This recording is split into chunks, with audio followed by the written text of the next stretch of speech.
Hola queridos amigos de Contexto, estamos con Bill Wall como cada semana con temas de actualidad y quiero comenzar este programa haciendo un reconocimiento al Ministerio de Cultura y a la Dirección General de Museos por la celebración de esta noche larga este sábado pasado. Tenemos incluso imágenes y la verdad es que no me canso de regocijarme porque los dominicanos se volcaron en todo el país, porque no fue solamente en lo que es la ciudad colonial, la Plaza de la Cultura, donde los museos estuvieron abarrotados de personas y de actividades, sino en todo el país. Bill, la verdad es que tú que has ido a todos los museos, que eres un visitante asiduo y observador incluso de detalles, tú eres un estudioso y de estas personas que disfrutan mucho de los museos, pero no estuviste en esta noche larga y la verdad es que nos sentimos maravillosamente satisfechos. Estudiantes, grupos musicales, artistas, las familias completas, clases para los niños de pintura, de canto, caricaturas. Me gustaría que pusieran algunas imágenes que tenemos ahí, que les di a producción para, mira todo esto. Esto es Puerto Plata, la Fortaleza San Felipe. Fíjate, ahí está la ministra Milagros Germán, estuvo el presidente en Puerto Plata y muchos representantes del gobierno. Esto fue en Puerto Plata, pero así como en Puerto Plata, tuvimos en mira por ejemplo el Alcázar, la Fortaleza, de hecho la Embajada de Francia tuvo en el Alcázar, en la Fortaleza, lo que es su festival. Ahí está Carlos Andújar, el director nacional de museos, ahí estuvo Bonnier, que también lo disfrutamos muchísimo en la Plaza España. Esta es la Fortaleza, mira el Panteón, los grupos, el coro, que fue increíblemente bueno. De hecho, la gente, mira, por ejemplo, este es el Museo de la Catedral con toda la exposición de la Virgen de la Altagracia. Aquí, fíjate, esto es la Catedral también. El Museo de la Familia Dominicana está aquí, míralo aquí. El Museo del Mar.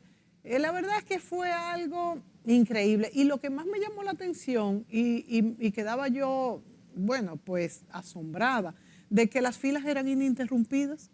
Por ejemplo, en el Alcázar, las filas nunca dejaron de existir para entrar al Alcázar.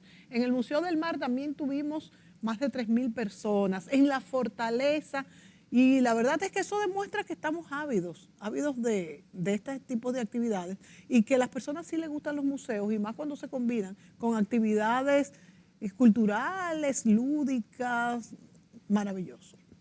Bueno, tú comenzaste a decir la noche larga de los museos, digo yo no soy una persona muy nocturna desde hace No, mucho tú no eres tiempo. una persona muy nocturna. Yo ya realmente las noches para mí la uso mayormente para dormir, ¿no? Sí. Recuerdo la época que no era así, pero eso es muy lejana, ¿no? Me alegro mucho que, aunque se diga las noches de los museos, realmente la actividad fue diurna, Claro, también fue todo el claro, día, ¿no? claro. Pero Desde ya las 10 uno de la llega a un mañana. momento donde también yo me siento joven, pero reconozco que no lo soy. Entonces hay momentos en que ya el bullicio, la gente, pero no quita el mérito, primero, el hecho de que haya esta inquietud hacia lo cultural. El país es rico en cultura, tiene una historia muy rica, y es del punto de vista educativo, del punto de vista de identificarse con su propia cultura, con su propio país, con sus raíces, con sus costumbres, y que haya una expresión natural, como hemos visto ahí, danza de grupos de diferentes etnias, diferentes costumbres. Es fascinante, es mucho más atractivo, por ejemplo, a mi criterio, que el carnaval, sí, que es una cosa de alegría, pero realmente sí, es eso, ¿no? Más nada. Pero aquí hay un fondo profundo, ¿no? De que tú visitas los museos y, claro, quita que no es historia. Y realmente en un país donde se adolece la enseñanza de la historia no solamente dominicana, de la historia universal, de la geografía, de dónde encajamos en el mundo. Uno no puede hablar de la historia de un país sin encajarla en el contexto mundial. Y aquí los museos lo hacen. El Museo de la Tarazana, evidentemente, la historia del descubrimiento por los españoles de este continente, todo el origen de la ciudad, el Alcázar igual, fueron momentos cruciales en la historia universal y que fue aquí. Y entonces ahí están los lugares que tú puedes ir y casi recrearlos, ¿no? Pero con la expresión de hoy, ya con la influencia del merengue, con la influencia del son, la música caribeña, en fin, de hoy, pero en el contexto de fondo de la historia del país. Y por eso para mí es tan refrescante. Yo te felicito y felicito a todo el Ministerio de Cultura, a todo el que ha hecho el esfuerzo de fomentar eso, porque para mí tiene el elemento educativo esencial de identificarse con sus orígenes. Y aquí se hace a través de esto. Y fíjate, Bill, el público que fue a la noche larga de los museos, no hubo ni un solo inconveniente. No hubo una riña, no hubo ni siquiera mucha basura. Porque no sé si por ser una actividad hasta cierto punto cultural o por qué, pero las personas se comportaron magníficamente bien, hacían sus filas, la basura se echaba en los zafacones, que también eso me llamó mucho la atención. No vi a nadie ni siquiera pasado de tragos. Los restaurantes estuvieron que no cabía ni una sola persona, porque además esto hizo que se moviera mucha actividad alrededor. Y las personas después que iban a los museos, pues se sentaban en un restaurante a tomar un trago, a comer algo. De manera que se revivió mucho lo que es la economía de la zona y las personas decían que debemos hacerlo pues más de una vez al año, como tenemos planificado hacerlo. O sea que ojalá que pronto podamos tener una segunda noche. Mira, por ejemplo, aquí tenemos, este es el Museo de la Familia Dominicana que fue remozado. Tenemos una actuación. Fueron actividades múltiples. Mira, aquí este sigue siendo el Museo de la Familia, que tiene un patio español bellísimo. Y como tú muy bien dices, Bill, a través de la visita en cada uno de estos museos, primero, conocemos mejor lo que son los rasgos de nuestra identidad a través de lo que fue la formación de nuestra nación. Y segundo, también le ofrecemos al turista lo que es entender mejor lo que es el dominicano, que es algo que se busca mucho ahora mismo en el turismo. El turista quiere escudriñar quiénes son, a dónde vamos, qué descubrimos en este lugar. Sí, pero eso no es un día que se hace. No, eso es todos los días. ¿No? No es eso. Es lo que crea ese concepto, porque eso crea un elemento duradero en las personas que fueron a esa actividad. Es decir, no es el momento. El carnaval es el momento. El carnaval no deja nada más que resaca. Porque no existe luego. Resaca, no existe luego. El hecho de que hubiera un grado de limpieza, primero la ciudad colonial se cuida mucho su entorno, pero aparte de eso es que el evento per se es un elemento profundo, de identidad profunda, que crea un respeto automáticamente. No es celebrar algo con alegría simplemente por el goce, es que es representativo de algo. Y yo creo que si se mantiene eso, el efecto va a ser duradero. Es decir, no hay que hacerlo con frecuencia. Puede hacerse, por ejemplo, áreas diferentes, ¿no? Porque además cuando se celebra, digamos, la caída del régimen de Trujillo, pues ese día que está el museo, precisamente, que hay dos museos, en fin, de esa época, pues se le da calor a eso. Se pueden por obras de teatro, por demás, pues sencillamente recordar la época como se hace, ¿no? O sea que no es una cosa de un día, no es un operativo como se acostumbra a hacer aquí, un operativo de 48 horas, por ejemplo, para los motociclistas sin casco y después ya no importa, no, es algo que tiene que ser permanente. El turista puede llegar en verano, en invierno, por la mañana, por la noche, y realmente el turista tiene que ver eso, tiene que palpar eso. Y es bueno aclarar, Bill, que el enfoque tuyo, porque la gente tiende a veces a malinterpretar, el enfoque de que el carnaval, que esto es mucho más profundo que lo que es el carnaval de un día, no es quitándole la importancia al carnaval que la tiene, que son muchas culturas juntas, la idiosincrasia dominicana, es que es distinto porque esto perdura en el tiempo. Entonces es una cosa mucho más profunda y que tiene raíces en nuestra historia misma. No, además no eso, es que los edificios que están ahí, tú le estás dando vida. A la ciudad colonial, que uno piensa en la ciudad colonial por la parte de su estructura, ¿no? Su estructura física, ¿no? ya sea que se llama aquí un patio español, que realmente es el patio andaluz, es el Sí, patio marroquí. sí. Pero de hecho, esa estructura física, esa parte, cuando hay este tipo de actividad, se le da vida. Se le da vida no solamente en el contexto de cuando fue la época de su gloria, sino porque se hacen, como he visto, eventos que, por ejemplo, puede ser la llegada de Cristóbal Colón, puede ser de eventos históricos, pero después lo combina con el mundo actual. Es decir, que no, el tiempo pasa, pero el valor intrínseco y la identidad, la identificación con el pueblo dominicano o con cualquier pueblo donde se haga, permanece. Es algo que tiene que ser de orgullo, es algo de decir, este soy yo o estos somos nosotros, esto es parte de nuestra vida. Y como es esa influencia europea, de origen europeo, el turista europeo, quita que no, se identifica con eso. El norteamericano también se va a identificar porque tienen áreas en común, también fueron colonia.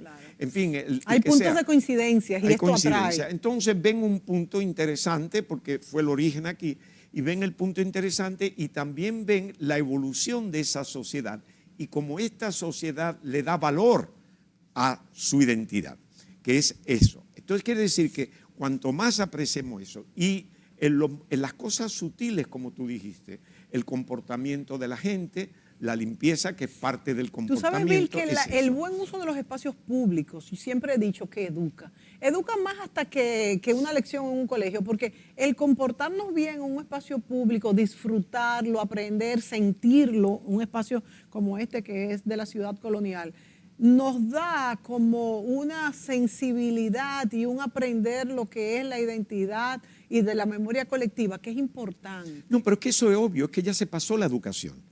Pues yo recuerdo, a mí me decía, tú no puedes hacer esto, y yo no puedo hacer esto en mi casa, que es lo mismo que yo no lo podía hacer fuera.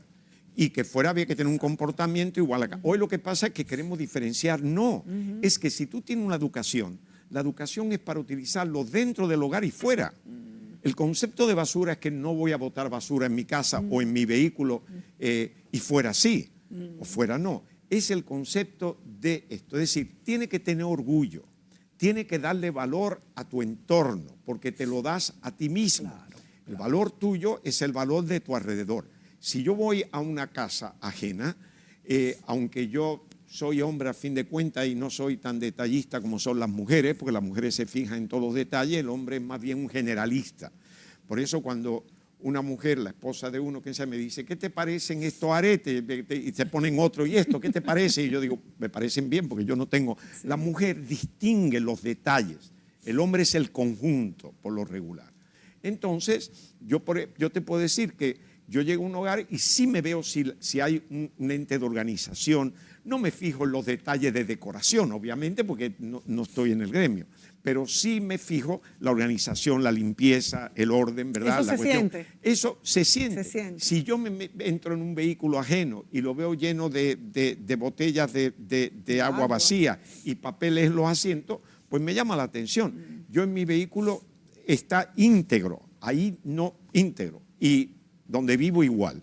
Pero es que yo vengo de esa formación, no solamente en mi hogar, en el colegio, en los colegios que yo he estado, no se podía levantar la voz, tenía un orden, y en mi casa igual. Es decir, hay una secuencia de un proceso educativo que te obliga a tú actuar de una manera socialmente aceptable en privado y en tipo general. Y cuando estás en público, en un uso de un espacio compartido, el respeto ajeno que necesitas tener te educa, claro, que esa es la parte. Es decir, eso es, entonces, estas actividades que nos llevan al pasado y nos mantienen en el presente es una combinación fabulosa y estoy de acuerdo contigo. El hecho que no le quitamos mérito al carnaval, pero el carnaval es otro concepto. Es otro ¿no? concepto. Es otro concepto que es muy bueno que exista. Sí. La alegría del pueblo tiene que tener un desahogo sano.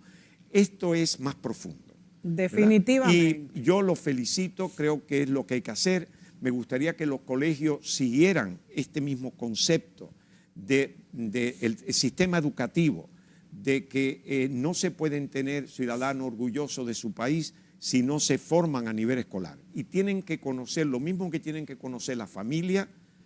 Hoy le dedicamos mucho tiempo a las computadoras y a los teléfonos inteligentes y aparece muy poco de nuestra familia ahí, al menos que te dediques a la genealogía. Pero en realidad tú lo que tienes que hacer en la casa es enseñar por la foto de tu antepasado quiénes eran, quién fue fulano, quién fue mengano, y va identificando todo esto. Y el país es lo mismo, todo va por escala, ¿no? Exacto. Y esto, para eso están los museos, claro. no es para atraer el turismo. Solamente. Es no es para eso interno, el solamente. turismo vendrá y lo verá, pero lo que estamos mostrando es el país. Pero mientras tanto tenemos que afianzar nuestra propia historia, nuestra Claro, identidad. porque es triste que vengan gente de Europa, por ejemplo, y conozcan más de la historia nuestra que nosotros. Como pasa a veces.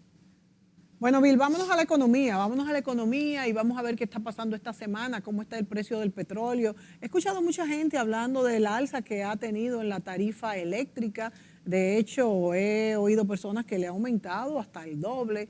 Influirá quizás el calor, pero ellos dicen que han chequeado su consumo y que en realidad no ha habido ese gran aumento. No sé si también el desmonte de la tarifa eléctrica, vamos a ver los precios del petróleo y cómo anda el oro y los commodities en este momento. ¿Tienes alguna información, Bill? Sí, no, te quiero mencionar también que lo de la factura de la energía eléctrica, yo fui a pagar la factura hace 3 días y me sorprendí el aumento. Yo tuve un aumento que era como de un 65% también en un mes que me pareció exorbitante. Pero entonces, ¿por qué será? No lo he reclamado. Bueno, recuerda que hace 3 meses atrás se dijo que ya se iba a empezar a aumentar porque eso está subsidiado. Sí.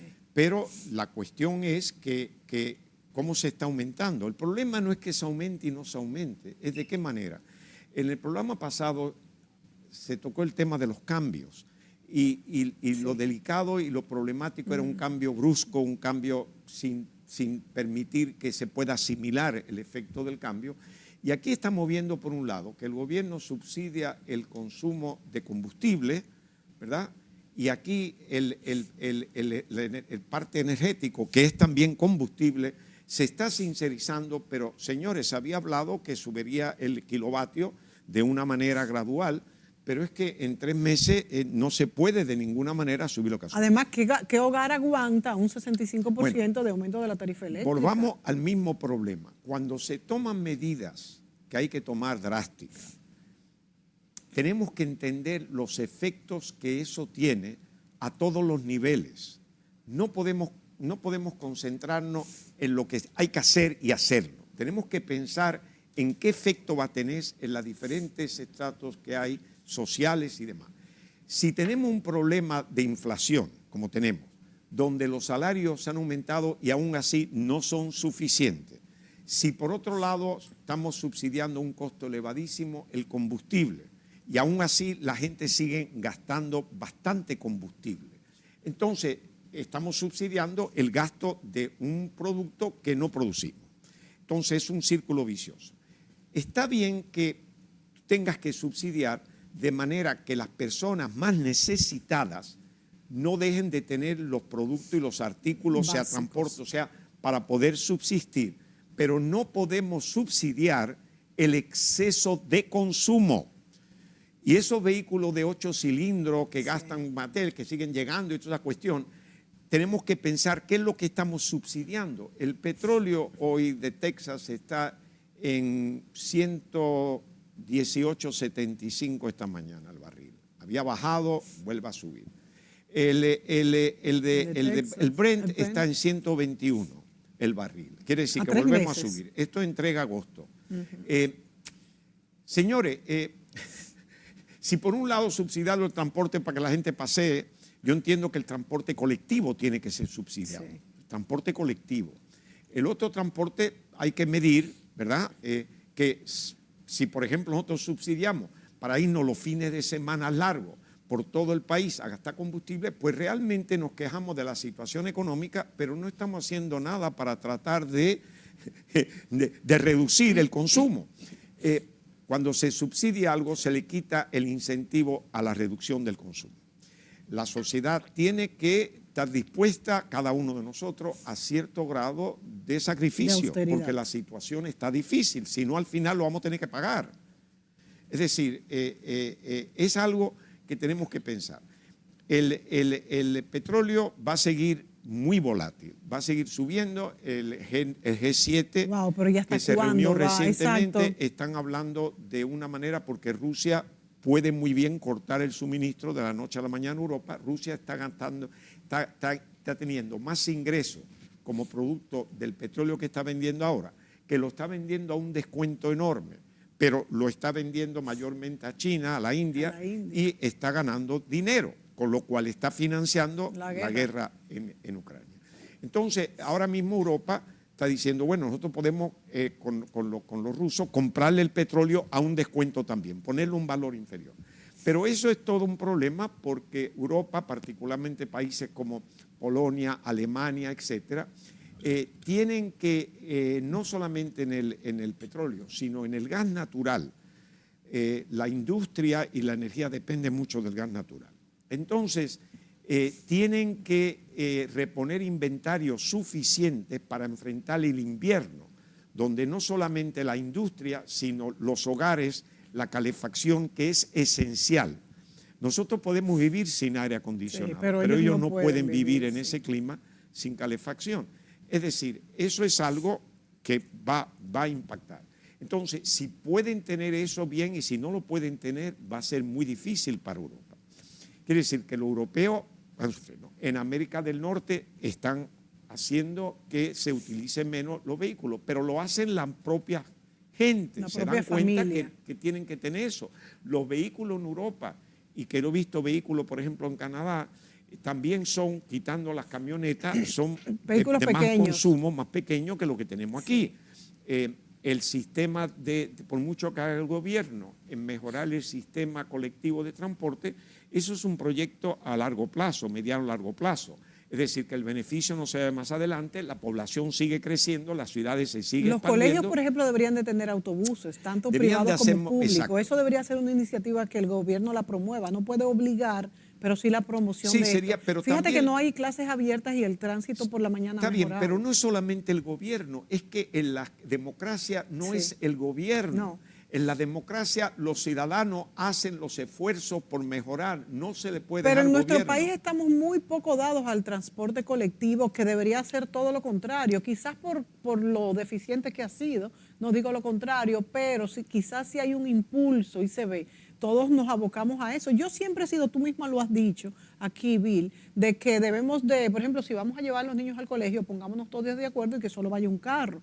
Yo he sido una promotora de eso, cuando estaba en la universidad lo mismo, pero el dominicano no le gusta mucho planificar estas cosas tan necesarias. Porque tenemos la costumbre de que nos resuelva todo la autoridad máxima del país.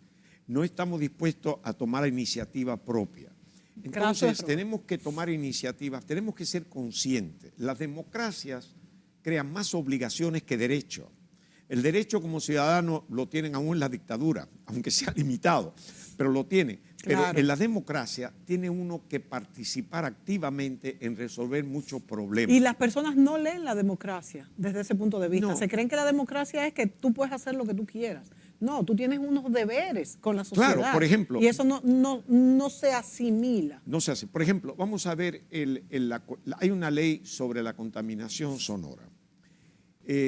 Pero tú no puedes tener policía de noche caminando por todos los sitios, que si alguien tiene, por ejemplo, un bar y hace ruido. Son los propios vecinos los que del momento que algo le moleste de esa índole, llamen al 911 y le digan pasa esto, y si no viene a la media hora vuelven a llamar, y si no escriben una carta. Las juntas de vecinos han tomado protagonismo en estos últimos años, pero hay algunas también que se están comenzando a manejar de manera más bien como política, que también es peligroso. Bueno, pero cuando cuando es un gremio que se hace para proteger los derechos, y más con esta delincuencia, yo creo que eso está comenzando a cambiar. No, pero lo primero que tenemos que hacer es conocer nuestras obligaciones. Vamos a dejarnos de derecho, porque todo el mundo habla de derecho, que parece que no hay nadie izquierdo, ¿no? Pero de derecho. Es decir, la cuestión es que tenemos que entender cuál es nuestra obligación para mantener un sistema que funcione.